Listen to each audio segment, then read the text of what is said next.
Hello दोस्तों, नमस्कार। स्वागत है आप सभी का। अगर फिर से आई चलते हैं बिहार दिन भर की ताज़ा और बड़ी खबरों की ओर। लेकिन उससे पहले अगर आपने अभी तक इस चैनल को सब्सक्राइब नहीं किया तो कर लीजिए, जिससे कि आपको बिहार दिन भर की ताज़ा और बड़ी खबर रोजाना मिलती रहे। पहली और बड़ी खबर, बिहार के राज्यपाल की तबीयत बिगड़ी, दिल्ली हुए शिफ्ट। बिहार के राज्यपाल फागू चौहान की तबीयत बिगड़ गई। 2 दिन पटना के IGIMS में उनका इलाज चला। इसके बाद बेहतर इलाज के लिए उन्हें दिल्ली एम्स रेफर किया गया है। एयर एम्बुलेंस से उन्हें दिल्ली भेजा गया और इससे पहले पटना के IGIMS में उनका इलाज चल रहा था। आपको बता दें कि करीब 1 हफ्ते से वो बीमार हैं। 2 दिनों से उनको काफी हाई फीवर है। रात में उन्हें हल्की बेहोशी भी आई थी, जिसके बाद उन्हें IGIMS में लाया गया था।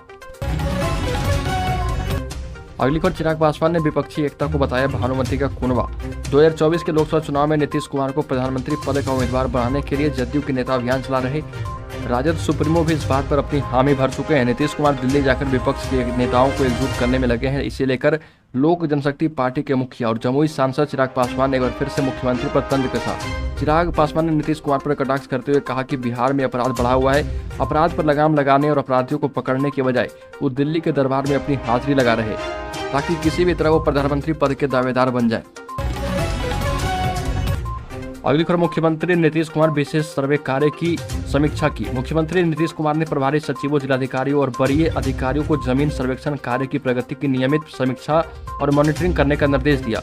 मुख्यमंत्री ने राजस्व एवं भूमि सुधार विभाग के अंतर्गत विशेष सर्वेक्षण एवं बंदोबस्ती कार्य की समीक्षा की और अधिकारियों से कहा कि भूमि विवाद से संबंधित मामले पैतृक संपत्ति के बंटवारे से भी संबंधित है और उसे कम करने के लिए पारिवारिक बंटवारा के निबंधन शुल्क स्टाम्प ड्यूटी को मात्र 100 रुपये कर दिया गया है और उसका क्रियान्वयन भी ठीक ढंग से कराए जाने का निर्देश दिया गया।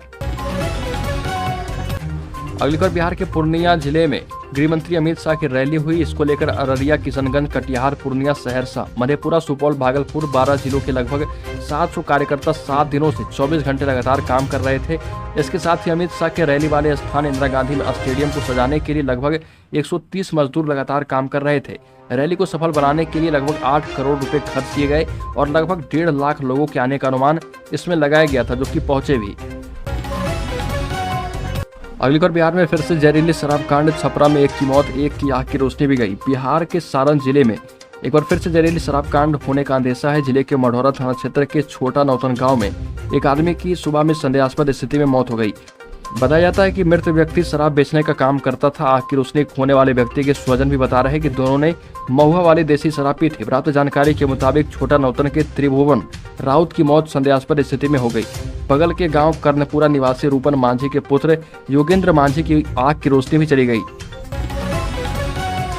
अगली खबर, हाथी पर ही आएगी और जाएगी मां दुर्गा। पूरे 9 दिन का नवरात्र होगा। कलश स्थापना का विशेष महत्व भी है।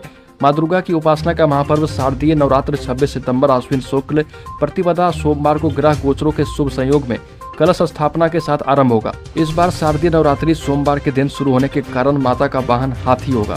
नवरात्रि के दिनों में जब देवी दुर्गा पृथ्वी पर आती है तो अलग अलग वाहन में सवार होकर आती है, लेकिन इस बार भी हाथी पर मां दुर्गा आएगी और जाएगी भी हाथी पर। अगली खबर, PMCH में मरीजों को धक्का देकर बाहर निकाला गया। लगातार दूसरे दिन हड़ताल पर है junior doctor. Patna medical college एवं अस्पताल में जूनियर डॉक्टरों की हड़ताल लगातार दूसरे दिन भी जारी है। जूनियर डॉक्टर और इंटर्न काम का बहिष्कार कर रहे। हालांकि उनका रवैया गुरुवार की अपेक्षा थोड़ा सही है। मरीजों के हित में वो सीनियर डॉक्टरों को इलाज कार्य से नहीं रोक रहे। हालांकि अस्पताल आए मरीजों को खासी फजीहत झेलनी पड़ रही थी। सिक्योरिटी गार्ड से लेकर डॉक्टर तक सभी मरीजों को अस्पताल से बाहर भगाते दिखे थे। OPD में आने वाले मरीजों का इलाज सीनियर डॉक्टर के द्वारा किया जा रहा। इसके अलावा इमरजेंसी में पैरा मेडिकल स्टाफ और नॉन क्लिनिकल डॉक्टरों को तैनात किया गया है। अगली खबर, पिता को खाना देकर लौट रही बच्ची को बंधक बनाकर दुष्कर्म। दरभंगा से चौंकाने वाली घटना आई है सामने। बिहार के सिंहवाड़ा थाना क्षेत्र के एक गांव में 13 वर्षीय नाबालिग को बंधक बनाकर दुष्कर्म करने का मामला प्रकाश में आया है। पीड़िता के पिता ने प्राथमिकी दर्ज कराई है। पुलिस ने आरोपित विवेक कुमार शर्मा को गिरफ्तार किया है। अगली खबर, पटना में बेगूसराय जैसी वारदात। बेखौफ अपराधियों ने बीच सड़क पर की 25 राउंड फायरिंग। रामकृष्ण नगर और अगमकुआं थानों की सीमा पर बैरिया बस स्टैंड जाने वाले रास्ते में ताबड़तोड़ 25 राउंड फायरिंग की गई, जिसमें एक यात्री समेत 2 बस कर्मी घायल हो गए। हालांकि सीमा विवाद 24 घंटे बाद भी नहीं सुलझा और दोनों थानों में अब तक कहीं प्राथमिकी नहीं हुई। घायल यात्री को स्वजन बेहतर इलाज के लिए साथ लेकर चले गए। बस कर्मी रमेश को जांग और चंद्रलोक बस कंपनी के कर्मी सोनू को बाह में गोली लगी है। अगली खबर, बिहार में सिपाही भर्ती परीक्षा की तारीख हुई जारी, प्रवेश पत्र डाउनलोड करना होगा। बिहार में केंद्रीय चयन पर्षद की ओर से सिपाही भर्ती परीक्षा की तारीख जारी कर दी गई है। इन पदों के लिए पर्षद ने इसी वर्ष विज्ञापन जारी किया था। विज्ञापन संख्या 1/2022 के तहत सिपाही भर्ती के लिए प्रवेश पत्र पर्षद की वेबसाइट से डाउनलोड करना होगा। अगर आप किसी कारणवश प्रवेश पत्र डाउनलोड नहीं कर पाते हैं तो आपके पार्षद के कार्यालय से संपर्क भी करना होगा। आपको बता दें कि मद्य निषेध उत्पाद एवं निबंधन विभाग में मद्य निषेध सिपाही के पद पर सीधी नियुक्ति के लिए लिखित परीक्षा 16 अक्टूबर को आयोजित की जाएगी।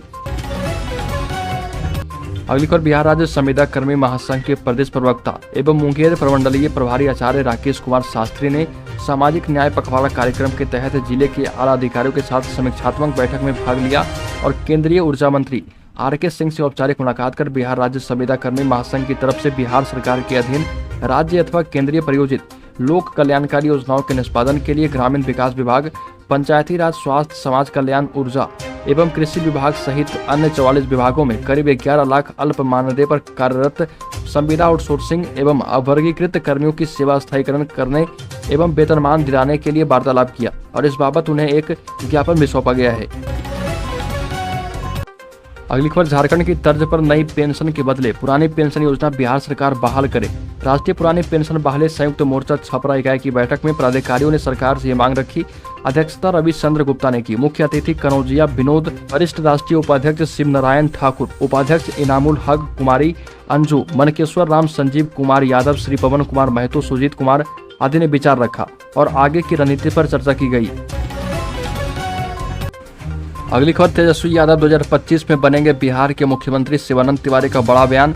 राजद राज्य परिषद की बैठक में वरिष्ठ समाजवादी नेता शरद यादव ने कहा कि तेजस्वी बिहार की राजनीति का भविष्य है। बैठक में राजद के राज्य निर्वाचन पदाधिकारी डॉक्टर तनवीर हसन, राष्ट्रीय निर्वाचन पदाधिकारी उदय नारायण चौधरी और सहायक निर्वाचन अधिकारी चितरंजन गगन ने संयुक्त रूप से अध्यक्ष पद पर निर्वाचित होने का प्रमाण पत्र दिया। इस दौरान जगदानंद सिंह ने कहा कि हम मशीन की तरह सरकार का अंग नहीं हो सकते। पार्टी का घोषणा पत्र साधारण चीज नहीं होती, सरकार निर्जीव चीज नहीं होती। हम संयुक्त हुए हैं लेकिन सिद्धांत छोड़कर नहीं। यह बात उप मुख्यमंत्री तेजस्वी यादव को ध्यान दिलाते हुए कही। अगली खबर, बिहार के गोपालगंज में पूर्व वार्ड सचिव की हुई हत्या, मारकर धान के खेत में फेंक दिया। आपको बता दें कि बिहार के गोपालगंज में एक पूर्व वार्ड सचिव की घर से बुलाकर चाकू गोदकर निर्मम हत्या कर दी गई। घटना नगर थाना क्षेत्र के तिरबिरवा गांव की है। मृतक की जावेद अली के रूप में पहचान की गई, जो कि तिरबिरवा गांव निवासी हबीब मियां का पुत्र था। हत्या के पीछे पुरानी रंजिश बताई जा रही और सुबह गांव में ही धान के खेत से उसकी लाश मिली। वारदात के बाद गांव में दो पक्ष के बीच तनाव का माहौल है। इस घटना के बाद उग्र ग्रामीणों ने आरोपित के घर पर हमला कर दिया। इस दौरान एक युवक के सिर को फोड़ दिया गया। अगली खबर, 6.5 वर्षों में भी नियोजित शिक्षकों की निगरानी जांच नहीं हुई पूरी।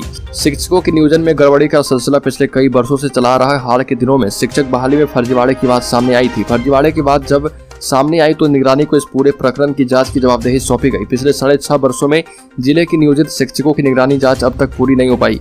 जांच धीमी होने की वजह से जिले में अभी भी 2 दर्जन से अधिक शिक्षक ऐसे हैं जो फर्जी प्रमाण पत्र पर अभी भी स्कूलों में जमे हैं और राज्य में 20 जिले ऐसे हैं जहां पर फर्जी शिक्षक मौजूद हैं। निर्देश के मुताबिक वर्ष 2006 से 2015 तक नियोजित हुए शिक्षकों के सभी शैक्षणिक एवं प्रशासनिक प्रमाण पत्रों की जांच अर्बेन्शन ब्यूरो के द्वारा की जा रही है। जिला शिक्षक कार्यालय ने जिले के लगभग 10,500 नियोजित शिक्षकों के प्रमाण पत्रों की फोल्डर निगरानी जांच के लिए उपलब्ध कराया था, लेकिन निगरानी विभाग ने इतने दिनों में अब तक 2.5 दर्जन फर्जी शिक्षकों पर ही कार्रवाई की है और नालंदा जिले में अभी कार्रवाई जारी है।